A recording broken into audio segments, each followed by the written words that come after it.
نامرد۔ میرا شوہر نامرد ہے اور مجھے خلا چاہیے۔ وہ تنسیخ نکاح کا عام سا کیس تھا۔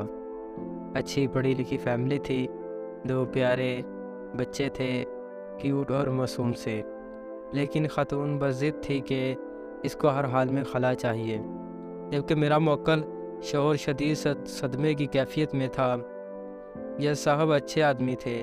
انہوں نے کہا کہ آپ میاں بیوی کو چیمبر میں لے جا کر مصالحت کی کوشش کر لیں، شاید بات بن جائے۔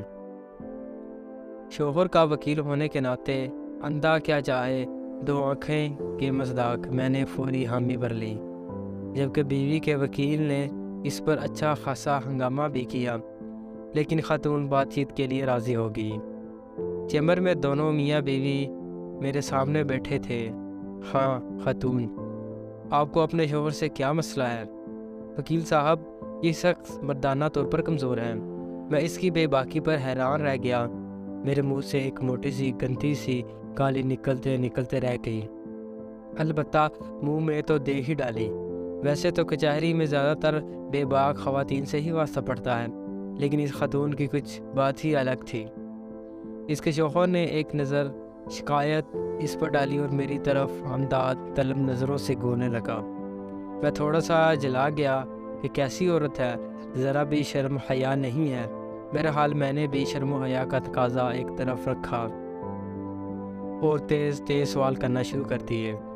جب اس سے پوچھا کیا اس کا اپنے مرد سے گزارا نہیں ہوتا، تو کہتی کہ ماشاءاللہ 2 بچے ہیں ہمارے، یہ جسمانی طور پر تو بالکل ٹھیک ہے، تو بی بی پھر مردانہ طور پر کمزور کیسے ہوئے؟ میں نے استفسار کیا۔ وکیل صاحب، میرے بابا دیہات میں رہتے ہیں اور زمینداری کرتے ہیں۔ ہم 2 بہنیں ہیں اور میرے والد ہمیں کبھی دی رانی سے کم بلایا نہیں، جبکہ میرے شوہر مجھے کتی کہہ کر بلاتے ہیں۔ یہ کون سی مردانہ صفت ہے وکیل صاحب؟ مجھ سے کوئی چھوٹی موٹی غلط ہو جائے تو یہ میرے پورے میکے کو ننگی گالیاں دیتے ہیں۔ آپ ہی بتائیں جی، اس میں میرے میکے کا کیا قصور ہے؟ یہ مردانہ صفت نہیں کہ دوسروں کے گھر والیوں کو گالی دی جائے۔ وکیل صاحب، میرے بابا مجھے شہزادی کہتے ہیں اور یہ غصے میں مجھے کنجری کہتے ہیں۔ وکیل صاحب، مرد تو وہ ہوتا ہے جو کنجری کو بھی اتنی عزت دے کہ وہ کنجری نہ رہے، اور یہ اپنی بیوی کو ہی کنجری کہہ کر پکارتے ہیں۔ یہ کوئی مردانہ بات تو نہیں ہوئی نا؟ وکیل صاحب، اب آپ ہی بتائیں کہ کیا یہ مردانہ طور پر کمزور نہیں ہے؟ میرا تو سر شرم سے جھک گیا تھا۔ اس کا شوہر بھی آنکھیں پھاڑ کر اس کی طرف دیکھ رہا تھا۔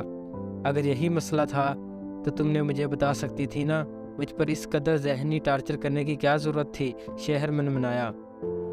آپ کو کیا لگتا ہے آپ جب میری ماں بہن کے ساتھ ناجائز رشتے جوڑتے ہیں تو میں خوش ہوتی ہوں؟